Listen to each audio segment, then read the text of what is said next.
Dear student, welcome to technical dope. हम लोग control system की इस सीरीज में आगे का वीडियो अपलोड करेंगे। आज हम लोग जो पढ़ेंगे वो हमारा मेनली फोकस होगा ट्रांसफ़र फंक्शन के बारे में, कि सर ट्रांसफ़र फंक्शन होता क्या है, उसका डेफिनेशन क्या होता है, और हम लोग इलेक्ट्रिकल सिस्टम है, हमारा मैकेनिकल सिस्टम है, इन सब सिस्टम का हमारा ट्रांसफ़र फंक्शन हम लोग कैसे लिखते हैं, डिफरेंशियल इक्वेशन है। ठीक है, यही हम लोग सीखेंगे आज। तो आप लोग पहले का वीडियो लेक्चर देख रहे होंगे, माइक्रो प्रोसेसर का भी वीडियो अपलोड हो ही रहा है, थोड़ा स्लो है, और कंट्रोल सिस्टम का भी हो रहा है। देखो, सबसे बड़ी बात है कि लॉकडाउन भी लगा हुआ है और एग्ज़ाम अभी होने वाले हैं। एग्ज़ाम होंगे ही, ऑनलाइन हो या ऑफलाइन हो, लेकिन ये सेमेस्टर 5th सेमेस्टर वैसा सेमेस्टर है कि आप लोग के लिए इंपॉर्टेंट है। 5th सेमेस्टर इंपॉर्टेंट है इसलिए क्योंकि देखो, अगर आप इंजीनियरिंग कर रहे हो, इसके रिगार्डिंग कोई भी पेपर देना, आपको गेट देना है, ESE देना है, कोई भी पेपर PSC वगैरह देना है, इसरो, DRDO, JEE, तो इसमें कुछ पेपर है, जैसे कंट्रोल सिस्टम हो गया, माइक्रो प्रोसेसर हो गया, पावर इलेक्ट्रॉनिक्स हो गया, पावर सिस्टम हो गया, मेन पेपर है सारे जगह सिलेबस में। तो पढ़ना इंपॉर्टेंट है, एग्ज़ाम हो नहीं हो, क्या करेगा यूनिवर्सिटी, उसके ऊपर छोड़ देना है, लेकिन अपना काम है सीखना। जैसे कंट्रोल सिस्टम अगर अच्छा लग रहा है वीडियो तो देखो, कंप्लीट करो, पावर इलेक्ट्रॉनिक्स कंप्लीट करो, पावर सिस्टम कंप्लीट करो। तो क्या क्या अभी आपके पास टाइम है, ठीक है, लॉकडाउन लगा हुआ है, कहीं निकलना नहीं है, तो चाहो तो कंप्लीट कर सकते हो इसको। अगर नॉर्मल आप BPSC का भी प्रिपरेशन कर रहे हो तो ये पेपर अगर मान लो सब पढ़ा हुआ रहेगा तो मेंस के लिए रख सकते हो, या अगर नहीं रखना चाहते हो तो फिर क्या है ना कि एक बैकअप भी रहेगा आपका। अगर टेक्निकल स्ट्रॉन्ग है तो नॉन टेक पढ़ा हुआ रहेगा तो बहुत सारा जॉब भी निकलता है टेक्निकल नॉन टेक्निकल को मिला करके, जो कि होता है। ठीक है, नॉन टेक पढ़ना तो ज़रूरी है ही, GS वाला पार्ट तो इंपॉर्टेंट हो गया अभी के समय में पढ़ना, लेकिन टेक्निकल एक बैकअप रहेगा हमेशा आपके लिए। GS तो इंपॉर्टेंट है, लेकिन टेक्निकल एक बैकअप रहेगा हमेशा। अगर अच्छे से पढ़ के रखते हो इंजीनियरिंग, तो ये रहेगा कि चलो कोई भी अगर इंजीनियरिंग के ऊपर पेपर आता है, जैसे AE का पेपर आ गया, JEE का पेपर हो गया, तो वहाँ पे तो टेक नॉन टेक दोनों है, तो आपके लिए थोड़ा सा आसान हो जाएगा। टाइम है अभी आपके पास, पढ़ सकते हो। ठीक है, इसके बाद पास आउट होना है, उसके बाद जो भी UPSC देना है, BPSC देना, वो सब चीज़ें तो ठीक है लगी रहेंगी, लेकिन अभी टाइम है तो इसको कम से कम कंप्लीट करते चलो। अगर जहाँ से भी मिलता है, जिसका भी कंटेंट अच्छा है उससे कंप्लीट करो, सिलेबस कंप्लीट करो। और सबसे ज़रूरी है कि जो कोर पेपर है, जो कि हमारे किसी भी एग्जाम में पूछा जाता है, उसको कंप्लीट करो। ठीक है, चलिए बहुत हुआ बात आज की, तो हम लोग शुरू करते हैं टॉपिक को। सबसे पहले जो है ना, हम लोग कल यानी कि लास्ट वीडियो लेक्चर में हम लोग क्लोज लूप सिस्टम के बारे में पढ़े थे, तो हम लोग इसमें एग्जांपल्स देखते हैं। इससे ज़्यादा डिटेल में पढ़ने की कोई जरूरत नहीं है, difference between open loop close loop तो पढ़े लिए। अब इसमें हम लोग जो है ना इसका एग्जांपल्स देखते हैं क्या क्या होता है। तो सबसे पहला एग्जांपल लिखोगे AC विथ थर्मोस्टेट। अब देखो, हमारा एक AC विदाउट थर्मोस्टेट वाला क्या था सर, ओपन लूप का एग्जांपल था। AC विथ थर्मोस्टेट में क्या होगा कि मान लो कि जैसे रूम टेम्परेचर, AC में मान लो आपका AC ऑन है और रूम का टेम्परेचर आप सेट कर दियो AC के अंदर जो है ना 20 डिग्री पर सेंटीग्रेड। AC ऑन हुआ हमारा, ठीक है, टेम्परेचर कम करना शुरू किया। जैसे हमारा रूम टेम्परेचर क्या होगा 20 डिग्री पर सेंटीग्रेड पे आएगा, AC हमारा कट हो जाएगा, यानी कि AC बंद हो जाएगा खुद से। ठीक है, यानी कि वो जो है ना उस टेम्परेचर को मेंटेन करेगा। ठीक है, यानी कि हम लोग ये बोल रहे हैं कि सर हमारा जो आउटपुट है वो आउटपुट मैंने काम कंप्लीट होने के बाद कंट्रोल एक्शन को इन्फॉर्मेशन मिल रहा है। ठीक है, यानी कि डिपेंड कर रहा है कंट्रोल एक्शन किसके ऊपर सर, आउटपुट के ऊपर। तो ये हमारा क्लोज लूप का एग्जांपल हो गया। ठीक है, यही ना हमारा main difference between open loop और क्लोज लूप में होता। अब देखो दूसरा पॉइंट क्या लिख सकते हो, रोबोटिक्स। रोबोट डिजाइन करते हो तो क्या होता है, कुछ ना कुछ सेंसर लगा रहता है। जैसे मान लो यहाँ से चलना शुरू करा, इधर चल रहा है, चल रहा है, लेकिन यहाँ कोई ऑब्जेक्ट रखा हुआ है, तो क्या करेगा, उसको वो सेंस कर लेगा, फिर अपना डायरेक्शन इधर मूव करके फिर इधर चलना शुरू कर देगा। तो आप लोग बोलते हो ना कि सर ये भी हमारा क्लोज लूप का एग्जाम्पल है। ठीक है, उसके बाद से लिख लो इसमें मिसाइल लॉन्चिंग सिस्टम, ये भी हमारा क्लोज लूप का एग्जाम्पल है। ठीक है, ऑटो पायलट सिस्टम, आजकल तो बहुत सारी गाड़ियाँ जो है ना ऑटो पायलट पे चल रही हैं, मेट्रो है बिना जो है ना ड्राइवर के चलती हैं। ठीक है, ट्रैफिक लाइट वर्किंग ऑन। एक ही चीज़ समझना है कि जो हमारा काम है ना सिस्टम का, पहले लिख लो इसको, traffic light working on traffic flow rate. मान लो कि अगर ट्रैफिक फ्लो रेट ज़्यादा है तो क्या करेगा सर, वो ग्रीन सिग्नल देगा, यानी कि पास करेगा। जहाँ पे कम है उसको क्या करेगा, वो रोक के रखेगा। ठीक है, नॉर्मल है, यानी कि क्या हो रहा है ना कि जो उसका जॉब है ना वो खुद से कर रहा है, यानी कि कंट्रोल एक्शन जो है ना, कंट्रोल एक्शन आउटपुट के ऊपर डिपेंड कर रहा है। ठीक है, कंट्रोल एक्शन जो है ना आउटपुट के ऊपर डिपेंड कर रहा है। सिंपल तो यही बोल सकते हो ना, जैसे लिखे थे ना, वो देखो यहाँ पे क्या लिखे थे कि हमारा sir control action also depend on output signal. ठीक है, तो जैसे हमारा थर्मोस्टेट था AC वाला, तो समझ गए। रोबोटिक्स में क्या है कि सर हमारा जो रोबोटिक्स चल रहा है हम लोग डिजाइन किए, लेकिन क्या है सर, जैसे आगे सामने ऑब्जेक्ट मिला, कंट्रोल एक्शन को इन्फॉर्मेशन जाएगा कि सर आगे हमको नहीं जाना है, टकरा जाएंगे, रास्ता मुड़ जाएगा। मिसाइल लॉन्चिंग सिस्टम में भी सेम चीज़ है। ऑटो पायलट सिस्टम में हमारा बिना पायलट का गाड़ी चलता, जैसे मेट्रो का एग्जाम्पल्स में ले लो, ठीक है। ट्रैफिक लाइट वर्किंग ऑन, यानी कि अगर मान लो कि हमारा ट्रैफिक यहाँ पे हमारा क्या है, बहुत सारी गाड़ियाँ हैं, तो ये ग्रीन सिग्नल दे देगा, पास दे देगा, ठीक है। अगर कम है तो इसको रेड कर देगा, यानी कि रोक देगा, सिंपल है।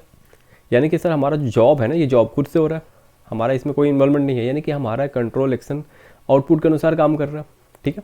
चलो, ये हमारा क्लोज लूप का हो गया। ये सब बेसिक है, बहुत ही बेसिक है, कुछ है नहीं इसमें।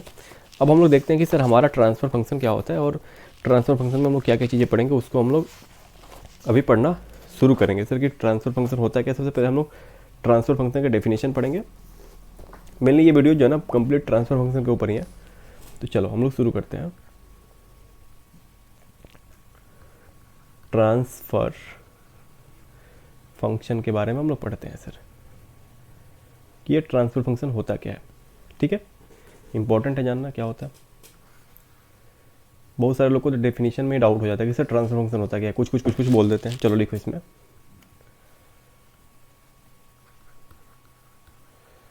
Transfer function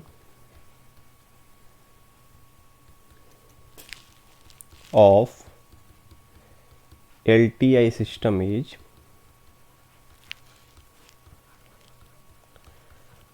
defined as a ratio of Laplace of output variable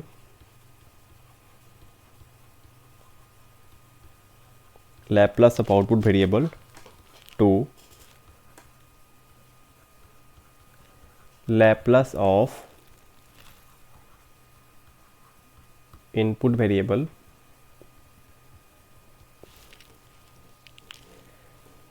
assuming all initial condition। ये सबसे इम्पोर्टेंट पॉइंट है इसका, कि इसमें हम लोग जो है ना सारे इनिशियल कंडीशन को जीरो मान के चलते हैं, ठीक है।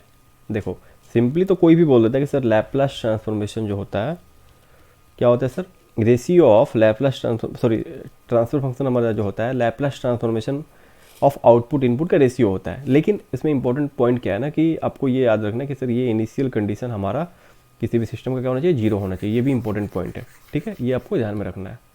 चलो अब जो हम लोग लिखते हैं, मान लेते हैं हमारे पास कोई सिस्टम है, हम लोग कोई सिस्टम तो ले ही लेते हैं। चलो ठीक है, ले लो सर। हम लोगों ने सिस्टम को ले लिया। सिस्टम का काम क्या है, कुछ ना कुछ टास्क को उसको कंप्लीट करना है। इनपुट देंगे तभी तो आउटपुट आएगा। हाँ सर बिल्कुल। चलो मान लेते हैं इनपुट दिए हम लोग RT, आउटपुट हमारा आ रहा है CT, ठीक है। ये हमारा ट्रांसफर फंक्शन है। इनपुट का रेशियो हमारा, इनपुट का लैप्लास ट्रांसफॉर्मेशन करेंगे तो RS हो जाएगा, आउटपुट का करेंगे तो CS हो जाएगा। नॉर्मल हम लोग टाइम डोमेन से फ्रीक्वेंसी डोमेन में मूव करके, ठीक है। अब बात करते हैं कि सर ट्रांसफर फंक्शन क्या लिखेंगे इसका। चलिए लिखते हैं। देखिए ट्रांसफर फंक्शन लिख सकते हैं इसका हम लोग, transfer function is equal to Laplace transformation of output by Laplace transformation of input, ठीक है। यानी कि हम लोग इसको और भी लिख सकते हैं कैसे, RS बाई CS। लेकिन इंपॉर्टेंट कंडीशन एक है यहाँ पे, देखो उसको भी ध्यान में हमेशा रखना है। क्या है important condition sir, initial condition हमारा क्या होना चाहिए, जीरो के बराबर होना चाहिए, ठीक है। ये आपको ध्यान में रखना है, इनिशियल कंडीशन हमारा जीरो के बराबर होना चाहिए। ये हमारा इंपॉर्टेंट पॉइंट है। क्लियर है यहाँ पे। चलो अब देखते हैं सर, मान लो कि हम लोग एक ट्रांसफर फंक्शन ले लेते हैं, ठीक है। A0 SM plus A1 SM-1 plus A2 SM-2, ठीक है। A2 SM-2 plus dot dot dot AM तक, ठीक है। हमारा mth ऑर्डर का एक नोमिनेटर हो गया। चलो ठीक है सर, बहुत बड़ी अच्छी बात है, ले लिया। अब क्या करेंगे, डिनोमिनेटर भी दर्शा देंगे उसको, B0 ले लो, B0 SN plus B1 SN-1 plus B2 SN-2। ये कहाँ तक चला जाएगा, BN तक चला जाएगा। यहाँ पे SN-N यानी कि S पावर 0 यानी कि 1, ठीक है। तो उसको नहीं लिख रहे हैं, उसको हटा दे रहे हैं, समझाने के लिए लिख दिया आपको। चलो यानी कि हमारा mth ऑर्डर का नोमिनेटर और nth ऑर्डर का डिनोमिनेटर है। क्लियर है यहाँ तक कोई दिक्कत नहीं है। चलो अब हम लोग जो है ना थोड़ा सा इसको प्रोसीड करते हैं। देखो हम लोग करते हैं क्या काम, कि यहाँ पे कॉमन लेते हैं A0 को कॉमन ले लेंगे तो क्या बचेगा हमारा SM plus A1 by A not SM -1 plus A2 by A not plus लिख दी, देखो ये सब गलती था ना, यहाँ पे हो जाएगा SM-2 dot dot AM by A not, लिख सकते हैं ना इसको, बहुत अच्छी बात है, लिख सकते हैं। और क्या लिख सकते हैं, देखो नीचे हम लोग डिनोमिनेटर में क्या करते हैं सर, B0 को कॉमन लेते हैं,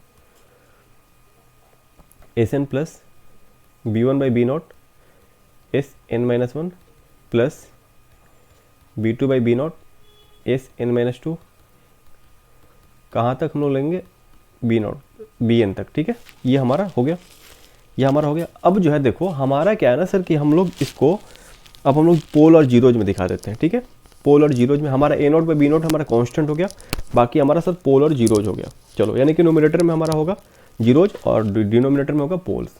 देखते हैं हम लोग जो लिख सकते हैं TS को लिख सकते हैं sir K dash S minus Z1 S minus Z2 S minus Zn तक, nth ऑर्डर का हम लोग ले लेते हैं। हम लोग डिनोमिनेटर लिख सकते हैं S माइनस P1, जनरली यहीं से लेकर बताना चाहिए था लेकिन चलो कोई दिक्कत नहीं है, S माइनस Pn, ठीक है, Pn मतलब कि pole of zero nth order और हमारा ये n लोकेशन पे हमारा जीरो, ठीक है। चलो अब हमारे यहाँ पे K डैश क्या है, K डैश को हम लोग लिखते हैं, K डैश जो है हमारा क्या है, K डैश जो है हमारा, वेट, K डैश को हम लोग लिखते हैं sir gain factor, gain factor of transfer function, gain factor of transfer function, ठीक है, यहाँ तक कोई दिक्कत नहीं। K डैश हमारा क्या है sir, gain factor of transfer function है, यहाँ तक कोई दिक्कत नहीं है। अब बात आती है कि सर Z1 Z2 क्या है, Z1 Z2 dot dot dot Zn तक, ठीक है, अगर जीरो से इक्वेट करेंगे तो ये हमारा इसको बोलते हैं ना रूट्स ऑफ नोमिनेटर, रूट्स है ना ये किसका, नोमिनेटर का। अगर जीरो से इक्वेट करोगे S माइनस Z1 को जीरो से इक्वेट करोगे तो क्या मिलेगा, S माइनस Z1 को जीरो से इक्वेट करोगे तो S इक्वल टू Z1, यानी कि हमारा रूट्स है किसका, नोमिनेटर का। चलो बढ़िया है, फिर लिखो रूट्स ऑफ नोमिनेटर, ठीक है, इसको हम लोग कहते हैं इज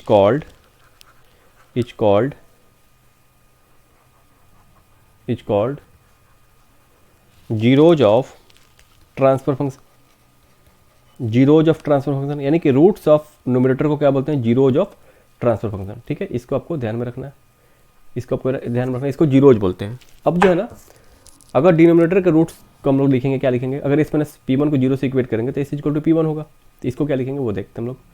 चलो तो हमारा जो है P1 P2 dot dot dot Pn क्या है सर, ये रूट्स ऑफ डिनोमिनेटर है, रूट्स ऑफ डिनोमिनेटर है, ठीक है, ये क्या है सर, हमारा रूट्स ऑफ डिनोमिनेटर है। चलो इसको हम लोग क्या बोलते हैं सर, इज कॉल्ड, वेट ये क्या हो गया, is called poles of, is called poles of system, ठीक है, इसको क्या बोलते हैं सर, पोल्स ऑफ सिस्टम। यहाँ तक कोई दिक्कत नहीं है, यहाँ तक कोई दिक्कत नहीं है, यहाँ तक कोई दिक्कत नहीं है। अब देखो, अब हम लोग जो है ना एक पॉइंट लिख सकते हैं सर, देखो क्या लिख सकते हैं, देखो हम लोग लिख सकते हैं कि जीरोज में हमारा क्या होगा, जीरोज के बारे में जो लिखे थे उसके बारे में हम लोग क्या लिख सकते हैं सर, जीरोज के बारे में, जीरोज क्या है sir, nominator of roots of nominator बोलो, ठीक है, ठीक है, रूट्स ऑफ नोमिनेटर जो हमारा जीरोज देगा, क्लियर है यहाँ पे। अब जीरोज के बारे में हम लोग क्या बोल सकते हैं कि सर इसको जीरोज क्यों बोलते हैं, बिकॉज एट दिस पॉइंट बोलो क्या होगा, द मैग्नीट्यूड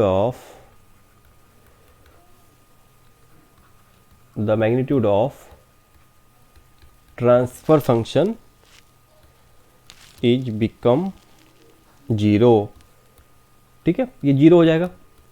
मान लो सिंपल सोचो ना भाई, यहाँ पे अगर S equal to Z1 put कर दोगे, ट्रांसफर फंक्शन में Z1 पुट कर दोगे तो जीरो हो जाएगा ये पूरा। अगर एक जीरो हो गया तो मल्टीप्लाई जीरो करोगे किसी के साथ तो जीरो ही देगा, ठीक है, ठीक है, ये समझ रहे हो। चलो अब हम लोग बात करते हैं पोल्स के बारे में, कि पोल्स के ऊपर क्या कमेंट कर सकते हैं। जीरोज के ऊपर तो हमारा मैग्नीट्यूड जीरो हो जाएगा, ठीक है। पोल्स के ऊपर क्या हो जाएगा, वो लिखो, at the pole the magnitude, यानी कि पोल का लोकेशन जो है ऑफ ट्रांसफर फंक्शन क्या होगा, यहाँ पे इन्फिनिटी हो जाएगा, विल बी इनफाइनाइट। ये समझ रहे हो कैसे होगा, देखो मान लो यहाँ पे अगर s का वैल्यू p1 है, p1 पुट कर दोगे इसके वैल्यू की जगह पे p1 पुट कर दोगे, ठीक है। यानी कि p1 पुट करने के साथ ये पहला जीरो हो जाएगा, 0 into zero zero, 0 into zero zero, something by zero infinity, transfer function हमारा इन्फिनिटी हो जाएगा। बोलो ये चीज़ समझ रहे हो, ये चीज़ समझ रहे हो ना, ठीक है। चलिए यहाँ तक कोई दिक्कत नहीं हो गया, यहाँ तक तो कोई दिक्कत नहीं है। अब जो है हम लोग आगे देखते हैं sir, order and pole of the system, sorry order and type of the system, order and type. देखो यहाँ तक कोई दिक्कत नहीं है कि हम लोग सिंपली ये आपको ध्यान में रखना है कि सर हमारा जो है जो नोमिनेटर है या ये जीरो देगा, जो डिनोमिनेटर है वो पोल देगा, यानी कि ये हमारा पोल्स देगा और ये हमारा क्या देगा, जीरोज देगा। सिंपली इतना ही ध्यान रखना, ये इतना बड़ा एक मतलब ग्रेविटी है ये कि इतना मतलब इतना बड़ा इसको बना के बताया गया, ठीक है। लिखा हुआ है बुक में, चलो जान गए, सही है कॉन्सेप्ट के लिए, लेकिन शॉर्ट पॉइंट वही हो गया। अब देखो इंपॉर्टेंट क्या है कि सर ऑर्डर ऑफ सिस्टम क्या होता है, ये हमेशा एग्जाम में पूछा था, सेमेस्टर हो कोई एग्जाम हो, इंपॉर्टेंट है। ऑर्डर ऑफ सिस्टम, सिस्टम का ऑर्डर क्या होगा सर, कैसे बताओगे, और हम लोग ऑर्डर कहाँ पे बताते हैं ये भी सोचना इंपॉर्टेंट है। एक बार बताओ आप लोग, कमेंट करना, फिर मैं बता रहा हूँ कि कितने लोगों को पता था। चलिए ठीक है, तो इसमें हम लोग लिखेंगे sir total number of poles of close loop transfer function, यानी कि सर ऑर्डर हम लोग क्या बताते हैं कि sir total number of poles कितना है क्लोज लूप ट्रांसफर फंक्शन में, ठीक है। ऑर्डर से हम लोग और क्या कंक्लूड करते हैं सर, ये हमारे स्टेबिलिटी के बारे में बताता है कि सर सिस्टम कितना हमारा स्टेबल है। किसके बारे में बताता है सर, स्टेबिलिटी के बारे में बताता है। क्लियर है, यहाँ पे ऑर्डर से दो चीज़ें पता करते हैं। ऑर्डर हम लोग कहाँ से निकालते हैं, टोटल नंबर ऑफ पोल्स कितना है क्लोज लूप सिस्टम के अंदर, उससे हम लोग ऑर्डर भी निकालते हैं। चलो अब बात करते हैं sir type of the system, type of the system. ये ऑब्जेक्टिव सवाल पूछा जाता है, कभी कभी एग्जाम में पूछ लिया जाता है, आपको पता होना चाहिए। और कुछ नहीं, मेरा इंटेंशन पढ़ाने का कुछ नहीं है कि बस ऐसे ही पढ़ा दो, लेकिन पूछा जाता है एग्जाम में, ठीक है। चलिए टाइप ऑफ सिस्टम की बात करते हैं, तो इसमें लिखेंगे total number of pole that lie at origin of open loop transfer function. देखो एक और चीज़ याद रखना, ये OLTF का मतलब ओपन लूप ट्रांसफर फंक्शन है और हमारा CLTF का मतलब क्लोज लूप ट्रांसफर फंक्शन है। अब इसमें बेसिक क्या है आपको ध्यान रखना है, मैं बता रहा हूँ। देखो इसमें बात कर रहा है किसके बारे में, क्लोज लूप के बारे में, एकदम बेसिक बात कर रहा है इसमें। पहला ऑर्डर किसके लिए डिफाइंड होगा, क्लोज लूप सिस्टम के लिए, और हमारा टाइप किसके लिए डिफाइंड होगा, ओपन लूप सिस्टम के लिए। पहला बेसिक डिफरेंस ये भी आपको ध्यान में रखना है, ठीक है। सर जहाँ बात करेगा ऑर्डर का, आप बोलोगे सर वो स्टेबिलिटी के बारे में बात कर रहे हैं, यानी कि सिस्टम के स्टेबिलिटी के बारे में बात कर रहा है, यानी कि सिस्टम के स्टेबिलिटी के बारे में बात कर, तो कौन सा हम लोग ओपन लूप लेंगे क्लोज लूप लेंगे, तो हमेशा उसके लिए क्लोज लूप लेंगे। ये भी एक कंक्लूड करने वाला पॉइंट है, ठीक है। चलिए ये तो सही है। अब जो है हम लोग देखते हैं कि सर ऑर्डर और पोल हम लोग निकालते हैं कैसे, बस थोड़े से वेट कर लो, थोड़े से वेट कर लो, थोड़े और एक दो पॉइंट है उसको हम लोग नोट डाउन कर ले, फिर हम लोग आते हैं उस पॉइंट के ऊपर, ठीक है। चलो अब हम लोग जो है ना यहाँ पे हम लोग जो है यहाँ पे कुछ पॉइंट्स लिखते हैं, कुछ पॉइंट लिखते हैं सर। देखो कुछ पॉइंट लिखते हैं। सबसे पहले जो है ना हम लिखते हैं हम लोग सर, इन एनी फिजिकल, ये भी इम्पोर्टेंट है, in any physical realisable system में हमारा पोल हमेशा ग्रेटर देन जेड होगा, ठीक है। यानी कि इस टाइप के सिस्टम को हम लोग क्या बोलते हैं sir, strictly proper transfer function. यानी कि हमेशा जो है ना फिजिकल जो भी सिस्टम हमारा बनता है उस सिस्टम में पोल हमेशा जीरो से ज़्यादा होगा, ये बात हमेशा ध्यान रखना है। चलो सर ये बात तो ध्यान रख लिए, लेकिन इसमें हम लोग और क्या सोच सकते हैं, इसमें ये सोचेंगे सर कि इसमें पोल हमेशा जीरो से बड़ा होगा, और इस टाइप के सिस्टम को हम लोग क्या बोलते हैं सर, एकदम ध्यान में रख लो इसको, स्ट्रिक्टली प्रॉपर ट्रांसफर फंक्शन। ये पूछा जाता है सेमेस्टर के एग्जाम में, लेकिन पता होना चाहिए, कोई इंटरव्यू वगैरह किसी छोटा मोटा वाइवा दे रहे हो तो वहाँ पूछ लिया जाएगा, ठीक। चलो अब बात करते हैं सर दूसरा पॉइंट के बारे में, इन प्रॉपर ट्रांसफर फंक्शन। अब देखो प्रॉपर ट्रांसफर फंक्शन क्या होता है, ये भी पूछा जाता है एग्जाम में। तो इसमें लिखोगे टोटल नंबर ऑफ पोल जो है बराबर होता है किसके sir, total number of zeros के। मैं सब कुछ बता रहा हूँ, वेट कर लो। सिंपल सोचो यहाँ पे, सिंपल सिंपल सोचो। क्या सोचोगे, ट्रांसफर फंक्शन हमारा दिया हुआ है sir k into S plus 2 S plus 1 S plus 3। ठीक है, सिंपल बताओ। यहाँ पे आप यहाँ पे क्या क्या कमेंट कर सकते हो सर कि यहाँ पे हमारा देखो न्यूमरेटर हमारा क्या देगा, न्यूमरेटर हमारा कभी भी देगा जीरोज के बारे में। वो देखो जीरोज उल्टा लिख रहा हूँ, जीरोज के बारे में। ठीक है, डिनोमिनेटर हमारा क्या देगा सर, पोल्स के बारे में। एक बात बताओ, कितना हमारा जीरोज बन रहा है, एक हमारा फैक्टर है, इसको एक ही रूट्स बन रहा है, यानी कि जीरोज हमारा एक है, यानी कि जेड का वैल्यू हमारा एक है। पोल्स कितना है यहाँ पे, दो फैक्टर है, एस प्लस 1 एस प्लस 3, तो हमारा पोल बन रहा है 2। इसमें हम लोग क्या बोल पाते हैं सर कि P ग्रेटर देन हम हमारा जेड से, यानी कि ये हमारा कैसा सिस्टम होगा सर, फिजिकल रियलाइजेबल सिस्टम है। और इस टाइप के सिस्टम को हम लोग क्या बोलते हैं sir, strictly proper transfer function बोल सकते ना, बोल सकते ना। चलो ये भी आपको क्लियर हो गया कैसे निकालेंगे। अगर हमारा जीरोज और पोल एक एक हो गया तो क्या बोलोगे सर, प्रॉपर ट्रांसफर फंक्शन। ये भी आपको समझ में आ गया, दोनों पॉइंट समझ में आ गया। चलिए चलिए हम नेक्स्ट की तरफ बढ़ते हैं, नेक्स्ट की तरफ बढ़ते हैं। अगर मान लो, लिखो इसमें, if poles and zeros are not equal, then we will assume that some poles and zeros lie at infinity, यानी कि इन्फिनाइट। ये सब कुछ आपको रूट लोकस में दिखेगा, infinite to make to transfer function proper. ठीक है, अब क्या होगा ना, जो भी कम होगा, अगर पोल कम है या जीरोज कम है, यानी कि जितना कम होगा उतना ही हमारा पोल और जीरोज कहाँ पे होगा, इन्फिनिटी पे होगा। इससे क्यों सर, क्योंकि हम लोग minimum P equal to Z करेंगे तब तो हमारा फिजिकली रियलाइजेबल सिस्टम बनेगा, यानी कि प्रॉपर ट्रांसफर फंक्शन बनाएंगे ना हम लोग। Total number of poles is equal to total number of zeros. Clear है यहाँ पे। चलो अब देखते हैं सर, जैसे मान लो हमारे पास ट्रांसफर फंक्शन दिया हुआ है 2 into S plus 3 divided by S plus 1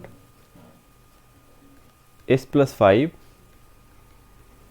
S plus 7 हमारा यहाँ पर दिया हुआ। ठीक है, चलो हम लोग यहाँ पे क्या क्या बोल सकते हैं सर कि हमारा यहाँ पे टोटल जीरोज हमारा कितना है सर, 1 है। ठीक है,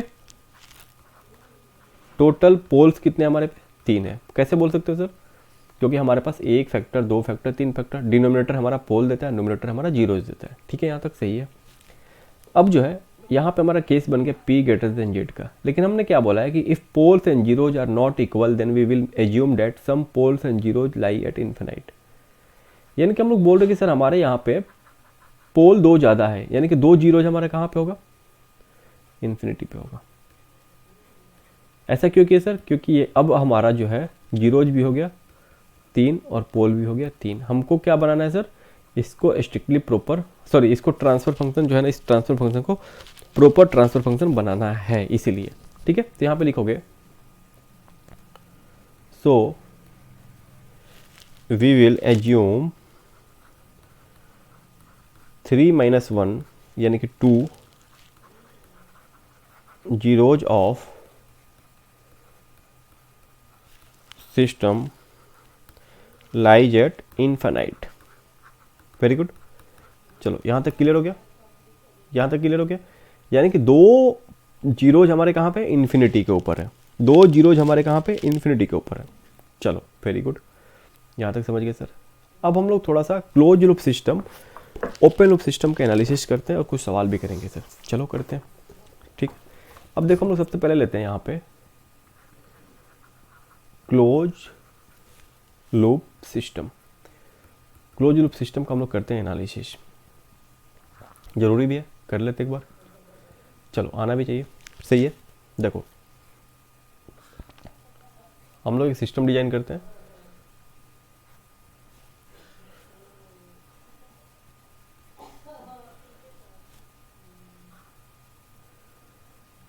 ठीक है, वेट करो,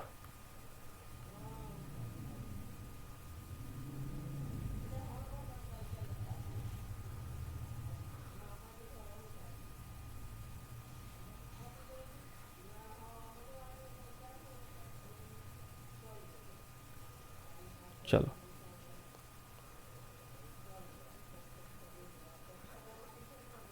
ठीक है। अब देखो थोड़ा सा इसको देखते हैं। देखो ये हमारा जो है ना फॉरवर्ड पाथ, सॉरी यहाँ पे तो ब्लॉक लेना पड़ेगा ना भाई, क्योंकि बिना ब्लॉक लिए हुए ना हम लोग एनालिसिस कैसे करेंगे, यही दिक्कत हो जाता है।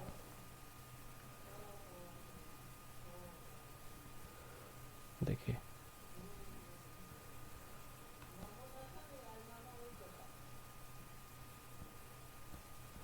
चलो अब हम लोग थोड़ा सा देखते हैं इसको। ये हमारा सर जीएस है, ये हमारा एचएस है, ठीक है, ये हमारा सीएस है, ये हमारा आरएस है, ठीक है, यहाँ पे हमारा प्लस, ये हमारा माइनस, ठीक है। चलो यहाँ पे हम लोग एरर सिग्नल दिखाते हैं ना, EAS, इसको एक्चुएटिंग सिग्नल भी बोला जाता है जब यूनिटी फीडबैक सिस्टम रहता है। देखते हम लोग, इसको सर एक्चुएटिंग सिग्नल बोला जाता है, इसको एरर सिग्नल भी बोला जाता है, दोनों के लिए केस है। चलो फिलहाल देखते हैं। अब देखो यहाँ पे हम लोग क्या देख रहे हैं कि सर हमारा इनपुट से आउटपुट की तरफ एक रास्ता जा रहा है, फिर क्या देख रहे हैं कि सर आउटपुट से इनपुट की तरफ एक रास्ता जा रहा है। और आपको पता है सर इनपुट से आउटपुट की तरफ जो रास्ता जाता है उसको बोलते हैं फॉरवर्ड पाथ, और आउटपुट से इनपुट की तरफ जो रास्ता जाता है उसको बोलते हैं फीडबैक पाथ, ठीक है। तो देखो सिग्नल यहाँ से RS से CS गया, यहाँ हमारा CS से फिर RS के पास आया, एक समिंग पॉइंट से कनेक्ट हो रहा है। यहाँ पे दिखा दो कि हमारा इस पे सिग्नल जो मिल रहा है यहाँ पे, इसको दिखा रहे हैं हम लोग BS, ठीक है, दिखा देते हैं। मान लो ये हमारा क्या होता है ना कि एक ब्लॉक है, इनपुट दिए आउटपुट है, यानी कि इसका कुछ गेन होगा ना सिस्टम का, इनपुट दिए तो यहाँ पे कुछ आउटपुट सिग्नल आएगा ना। चलो वही हम लोग दिखा दिए, यहाँ पे CS दिखा दो ना, CS, चलो ठीक है। अब देखते हैं इसको हम लोग एनालिसिस करते हैं, इसको एनालिसिस करते हैं, बहुत इंपॉर्टेंट है ये, बहुत इंपॉर्टेंट है, देखते हैं। चलो सबसे पहले हम लोग देखते हैं इसमें कि फॉरवर्ड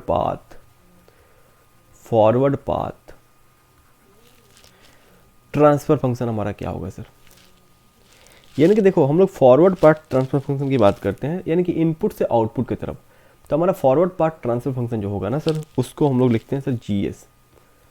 यानी कि हमारा यहाँ पे GS जो है ये फॉरवर्ड पाथ ट्रांसफर फंक्शन होता है, इसको ओपन लूप बोला जाता है, लेकिन ये ओपन लूप हमारा होता नहीं। ओपन लूप कब बोलेंगे उसका भी केस देखेंगे, ठीक है। GS, अब GS पे आउटपुट सिग्नल क्या है सर, हमारा है CS, इनपुट क्या है हमारा EAS। तो यही हमारा फॉरवर्ड पाथ ट्रांसफर फंक्शन का फॉर्मूला होता है। सिंपल है ये, बहुत सिंपल है, ठीक है। चलो बहुत सिंपल है। अब बात करते हैं हम लोग, अब फॉरवर्ड पाथ तो देख लिए, अब बातें करते हैं हम लोग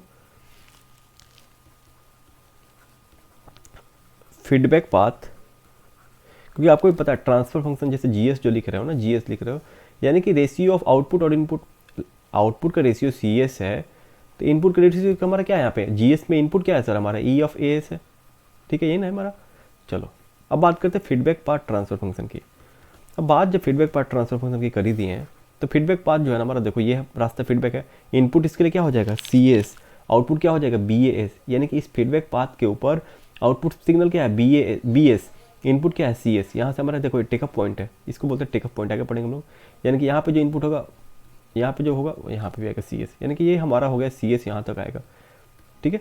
टेकअप पॉइंट के बारे में पढ़ेंगे भी हम लोग, तो लिख सकते हैं इसको हम लोग HS जो होता है हमारा फीडबैक पाथ ट्रांसफर फंक्शन होता है, इसको HS से रिप्रेजेंट करते हैं। इस चीज़ को हमेशा ध्यान रखना, HS हमारा क्या हो जाएगा, आउटपुट है BS और हमारा इनपुट है CS, किसके लिए, फीडबैक पाथ ट्रांसफर फंक्शन के लिए। एकदम बेसिक चीज़ें पढ़ रहे हैं हम लोग, यानी कि फॉरवर्ड पाथ ट्रांसफर फंक्शन, और हम लोग लिख लिए फीडबैक पाथ ट्रांसफर फंक्शन का फॉर्मूला, ठीक है, क्लोज लूप सिस्टम के लिए। बहुत ही बेसिक है, यहाँ तक कोई दिक्कत की बात नहीं है, ठीक है। चलो अब बात करते हैं हम लोग कि सर हमारा ओपन लूप ट्रांसफर फंक्शन का फॉर्मूला क्या होगा। देखो अब बात करते हैं हम लोग किसके लिए बात करते हैं सर, कि सर हमारा ओपन लूप ट्रांसफर फंक्शन क्या होगा, ठीक है, इंपॉर्टेंट भी है। अब देखो जब ओपन लूप की बात करते हैं सर, यानी कि ये लूप हमारा ओपन हो जाना चाहिए।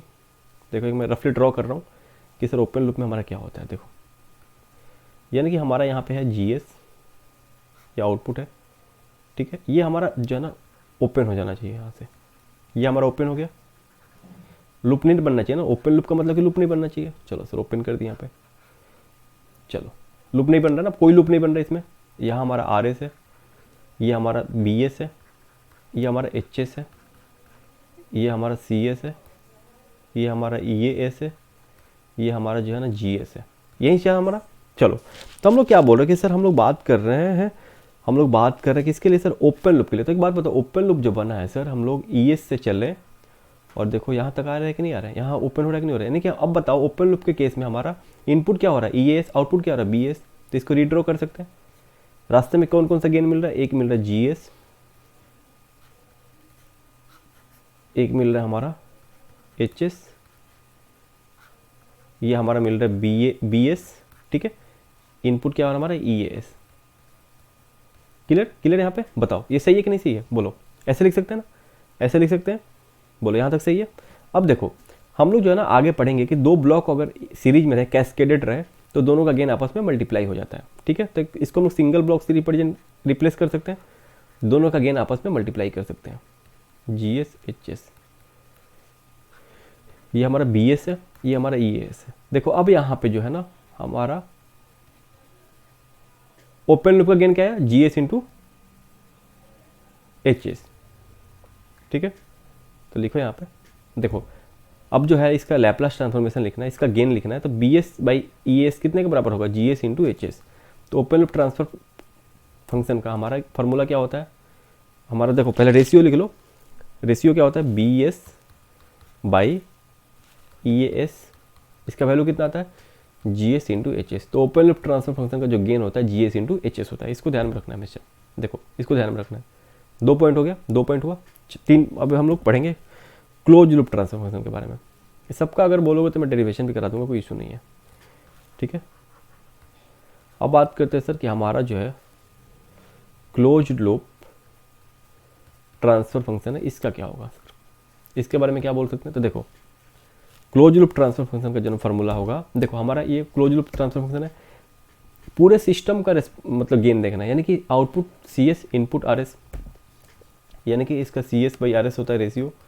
इसका फॉर्मूला मैं लिख दे रहा हूँ अभी, बाद में मैं इसका डेरिवेशन करा दूंगा। G S by 1 plus ji S into H S होता है। ये बिल्कुल ही ध्यान रखना है, किसके लिए सर होता है, ये हमारा होता है निगेटिव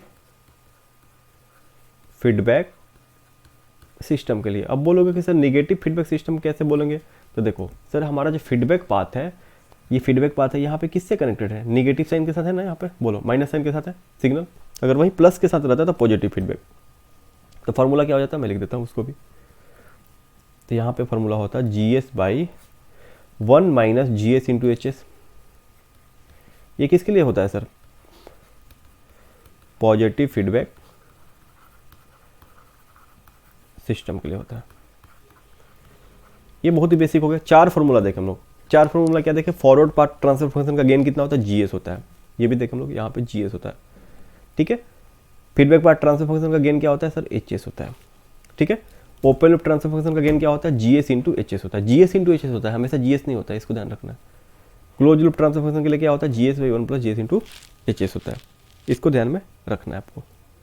चलो अब जो है आगे हम लोग सवाल देखते हैं, आगे हम लोग कुछ क्वेश्चन को सॉल्व करते हैं सर। चलिए देखिए, सबसे पहले हम लोग एक सवाल लेते हैं।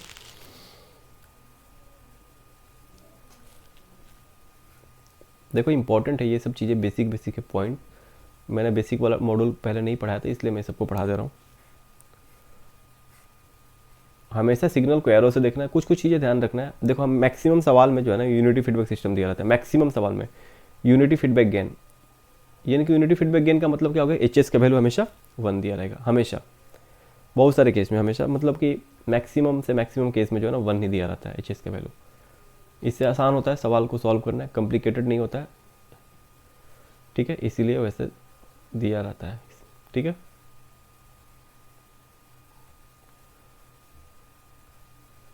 चलिए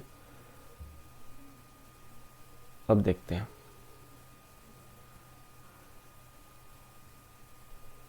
इसको यहाँ कनेक्ट कर दो। चलो सर, वैल्यू लिखते हैं। इसका वैल्यू दिया हुआ हमारा s प्लस 1/s+2, इसका वैल्यू दिया हुआ 1/s ठीक है। ये हमारा नेगेटिव फीडबैक सिस्टम, यहाँ पे प्लस है RS input, CS output. Clear है। अब पूछ जाएगा कि what is type and order, question में दिया हुआ रहेगा what is type and order. ठीक है, चलो सॉल्व करते हैं।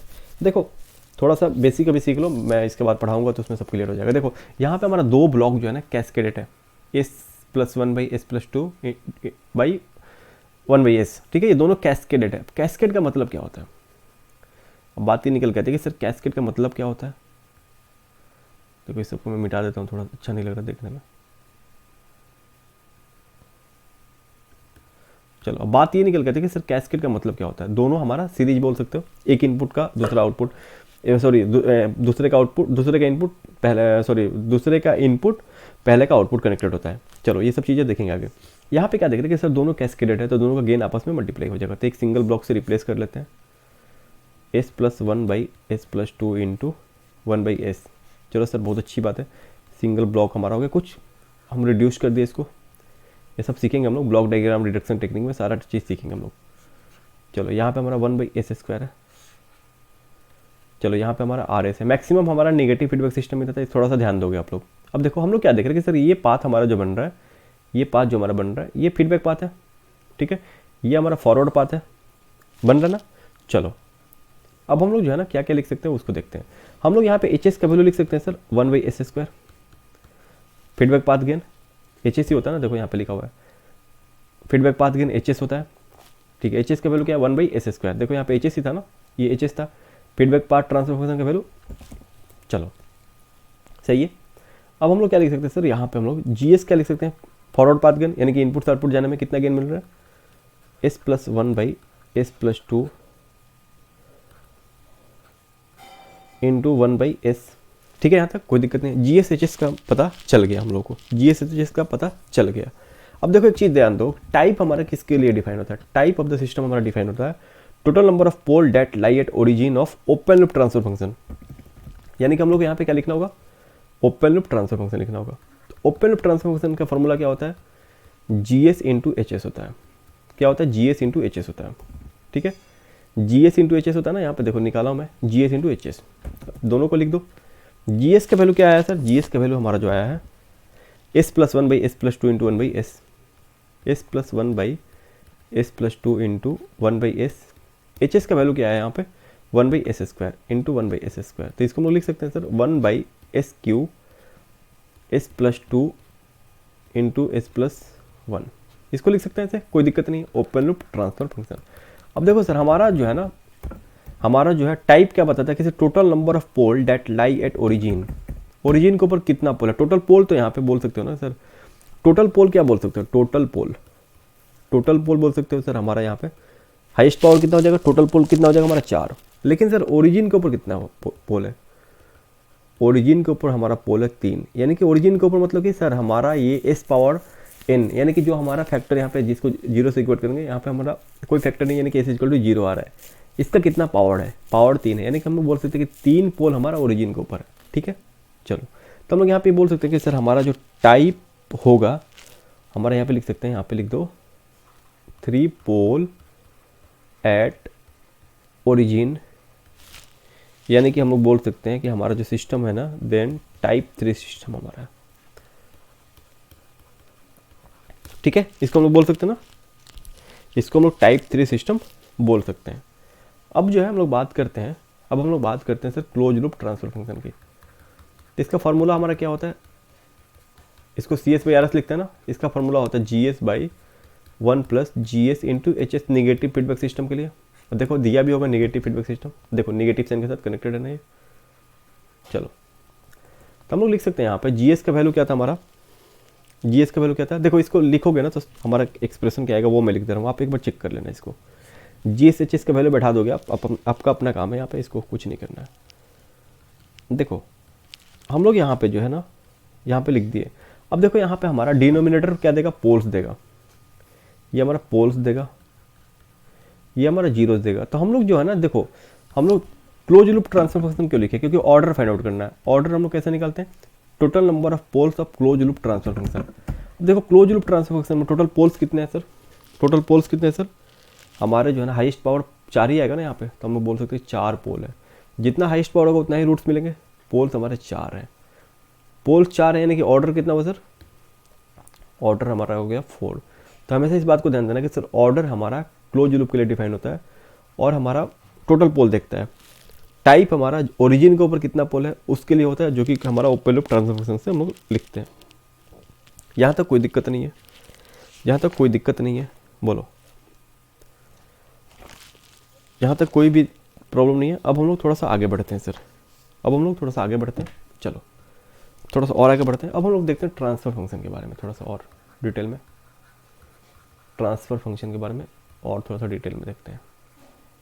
अभी तो थोड़ा हम लोग टाइप ऑर्डर 1-2 सवाल कर लिए, ठीक है। चलो अब यहाँ पे हम लोग एक सिस्टम लेते हैं सर,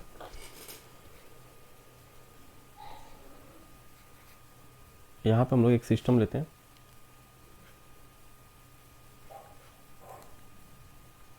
चलो देखिए आप लोग समझ में आ रहा होगा ना, वीडियो को थोड़ा शेयर करोगे, चैनल को लाइक भी करोगे, दोस्तों को बताओ थोड़ा सा। देखो कोरोना की वजह से ऐसा नहीं कि पढ़ना आप नहीं छोड़ो, पढ़ाई लिखाई कंटिन्यू रखो। देखो हमारा ये ट्रांसफ़र फंक्शन जिसको हम लोग टीएस से रिप्रेजेंट करते हैं, सिस्टम का गेन ही तब बताता है हमारा। ये सीटी है, ये सीएस है, ठीक है, ये आरटी है, ये आरएस होता है, इसका कैपिटल आर से रिप्रेजेंट करते हैं। देखो आपको पता है ना सर कि इनपुट जो होता है हमारा एक्साइटेशन होता है, ठीक है। हम लोग क्या इनपुट दे रहे हैं, हमारा इनपुट होता है, मतलब कि हमारा इनपुट हम लोग जो दे रहे हैं उसको हम लोग एक्साइटेशन भी बोलते हैं। आउटपुट जो होता है उसको हम लोग रिस्पॉन्स बोलते हैं, रिस्पॉन्स। अगर इनपुट हम लोग दिए डेल्टा टी, इम्पल्स इनपुट दिए, तो आर एस क्या होगा हमारा, डेल्टा टी का लैप्लास ट्रांसफॉर्मेशन 1 होता है, ठीक है। तो सी टी जो हमको मिलेगा सर, ये रिस्पॉन्स मिलेगा, लेकिन ये किसका रिस्पॉन्स है, इम्पल्स इनपुट का रिस्पॉन्स है, इसीलिए हम लोग इसको बोलते हैं इम्पल्स रिस्पॉन्स। क्लियर यहाँ पे, इसको हम लोग बोलते हैं इम्पल्स रिस्पॉन्स, इसको आपको ध्यान रखना है। तो एक बात बताओ, यहाँ से हम लोग लिख सकते हैं C S is equal to R S into T S, लिख सकते हैं ना सर, लिखते हैं हम लोग, चलो लिखते हैं ना यहाँ पे C S is equal to T S लिख सकते हैं हम लोग, क्योंकि आर एस का वैल्यू तो 1 है। आर एस का वैल्यू 1 है किसके केस में सर, इम्पल्स रिस्पॉन्स के केस में, क्योंकि आर एस का वैल्यू 1 हो जाता है ना हमारा डेल्टा टी के लिए। चलो तो यहाँ से हम लोग लिख सकते हैं टी एस जो होगा हमारा, अगर हम लोग इन्वर्स लैप्लास ट्रांसफॉर्मेशन करें सी एस का, तो क्या आएगा, सी टी आएगा, बोलो। यानी कि Laplace transformation of C T हमारा क्या देगा सर, सी एस होता है ना, Laplace transformation of C T हमारा सी एस के बराबर होगा कि नहीं होगा, होगा ना। तो इसको लिख सकते हैं ना, T S is equal to Laplace transformation of C T, बोलो। इसको यहाँ तक लिख सकते हैं कि नहीं लिख सकते हैं, एक बार देखिए आप लोग। तो सी टी हमारा क्या है सर, सी टी जो है हमारा इम्पल्स रिस्पॉन्स है, इम्पल्स रिस्पॉन्स है। तो यहाँ पे हम लोग लिख सकते हैं सर टी एस जो होगा हमारा Laplace transformation of impulse response. Wait करो, कभी कभी ये वर्क नहीं करता कर्सर हमारा, बहुत ही बेकार चीज़ है cursor.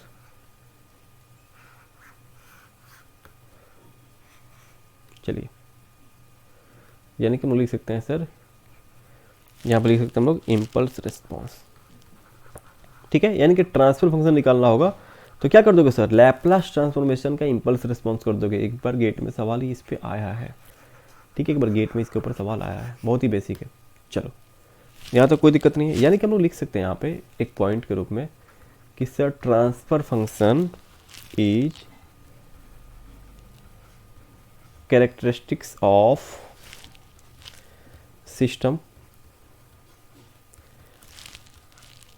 It does not depend on input.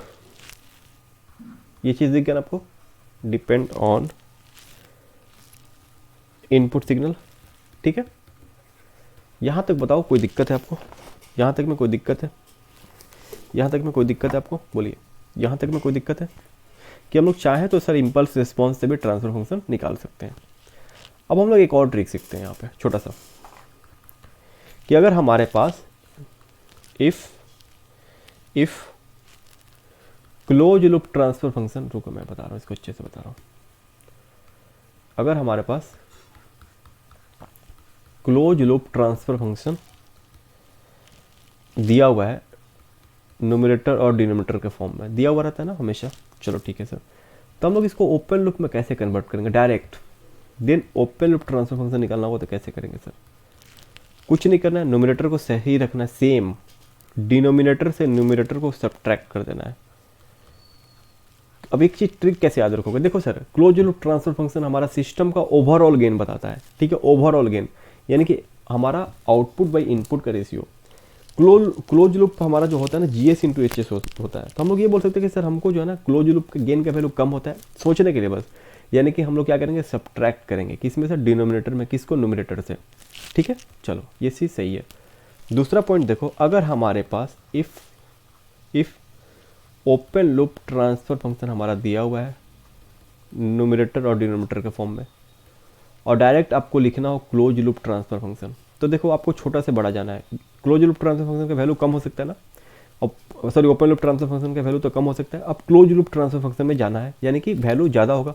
चलो तो क्या करेंगे सर, ऐड कर देंगे, किसको ऐड करेंगे, न्यूमरेटर को ऐड कर देंगे, किसके अंदर सर, डिनोमिनेटर के अंदर। बस यही कॉन्सेप्ट है, न्यूमरेटर के साथ कोई भी खेल नहीं होना है, सारे खेल जो होंगे वो किसके साथ होंगे, डिनोमिनेटर के साथ होंगे, ठीक है। अब देखो यहाँ पे ये सबसे इंपॉर्टेंट चीज़, देखो इसको हमेशा याद रखोगे, कहीं पर भी इसको यूज नहीं करोगे। Applicable only for unity feedback system. Unity feedback system किसके लिए अप्लीकेबल है, हमेशा यूनिटी फीडबैक सिस्टम के लिए अप्लीकेबल है। इसको भी आपको ध्यान में हमेशा ही रखना है, ठीक है। चलो अब एक सवाल करते हैं, क्वेश्चन ले लो। मान लो हमारे पास sir open loop transfer function हमारा दिया हुआ है, यानी कि ओपन लूप ट्रांसफर फंक्शन का वैल्यू क्या होता है सर, GS इंटू HS होता है 25/s² प्लस 10s प्लस 25 दिया हुआ हमारा, ठीक है। और यहाँ पे हमारा बोला हुआ है सर HS का वैल्यू 1 है कि यूनिटी फीडबैक सिस्टम है, वो बोला हुआ रहेगा। अब इसका क्लोज लूप लिखना है, तो एक बात बताओ, एक बात बताओ सर, ओपन लूप से क्या करना है सर, क्लोज लूप में जाना है, यानी कि क्या करेंगे सर, डिनोमिनेटर में हम लोग न्यूमरेटर को ऐड कर देंगे, ठीक है। चलो सर ये तो समझ गए हम, वेट करो ये क्या गड़बड़ हो जाता है बार बार। इसके लिख सकते हैं सर 10s प्लस 50। एक चीज़ बताओ, यहाँ पे सेम सवाल हमारा दिया रहता है, close loop transfer function 25/s² plus 10s plus 50, HS का वैल्यू 1 है क्योंकि यूनिटी फीडबैक सिस्टम के ऊपर अप्लीकेबल होता है ये। और यहाँ पे आपसे ओपन लूप ट्रांसफर फंक्शन पूछते तो क्या लिखोगे, देखो बड़ा से छोटा जाना है यानी कि सब्ट्रैक्ट करेंगे, कम करेंगे। ये लॉजिक बस याद रखने का है, कुछ है नहीं इसमें, ठीक है, कि मतलब क्यों होता है, कैसे होता है, कुछ नहीं, बस मैं बता रहा हूँ इसको। s² प्लस 10s प्लस 25 आ गया कि नहीं आ गया ओपन लूप, देखो आया कि नहीं आया ओपन लूप, ये हमारा हुआ कि नहीं हुआ इक्वल, क्लोज लूप ये हमारा इक्वल था कि नहीं था। तो एक लॉजिक है ये, वैलिड किसके लिए, HS का वैल्यू जब हमारा रहेगा 1 तब ये वैलिड है, तब ये हमारा वैलिड है, ठीक है। यहाँ तक कोई दिक्कत की बात नहीं है, अब जो है हम लोग कल पढ़ेंगे transfer function from differential equation, transfer function of electrical system, ठीक है, ट्रांसफर फंक्शन ऑफ अलग अलग रिस्पॉन्स हम लोग देखेंगे और एक सवाल करेंगे। उसके बाद हम लोग ब्लॉक डायग्राम की तरफ मूव करेंगे, ठीक है। तो इस वीडियो को हम लोग यहीं पे रोकते हैं। देखो आप लोग जो है ना मेरे टेलीग्राम चैनल के ऊपर थोड़ा सा आ जाओ, @इलेक्ट्रिकल, यहाँ क्विज भी चल रहा है, अभी इलेक्ट्रिकल ये क्विज भी चल रहा है यहाँ पर, ठीक है। फेसबुक पेज भी है elect.ae.je। उसके बाद से इस वीडियो को ज़्यादा से ज़्यादा शेयर करो, वीडियो पसंद आने पे एक कमेंट तो कर दिया करोगे, लाइक कर दिया करोगे, दोस्तों को शेयर करो। जो भी सेमेस्टर के लिए प्रिपेयर हो रहा है तो उनके लिए बहुत बेस्ट कंटेंट है, मतलब इतना बता सकते हैं कि एक बार पढ़ो तब पता चलेगा कि हाँ कितना अच्छे से इसमें एक्सप्लेन करके बताया जा रहा है, ठीक है। PDF अगर चाहिए होगा तो मेरे को एक बार पर्सनल मैसेज कर दोगे, मैं देखो ये सारे PDF ऑलरेडी बन रहे हैं, कोई दिक्कत नहीं है, आपको डाउनलोड करके सेंड करना है बस, ठीक है। चलो तो इस वीडियो को हम लोग खत्म करते हैं और नेक्स्ट वीडियो लेक्चर में हम लोग ट्रांसफर फंक्शन में आगे कंटिन्यू करेंगे। Thank you.